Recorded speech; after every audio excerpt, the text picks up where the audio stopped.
सम्झना बाँकी छ हाम्रा ती पलको सँगै नहोला हामी तर साथ सधैँभरको सम्झना बाँकी छ हाम्रा ती पलको सँगै नहोला हामी तर साथ सधैँभरको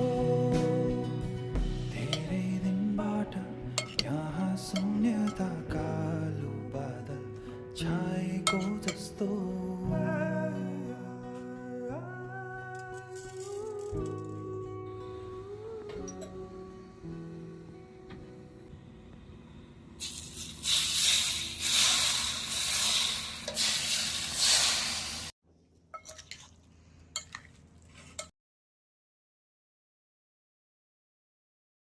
We have things you don't find in restaurants.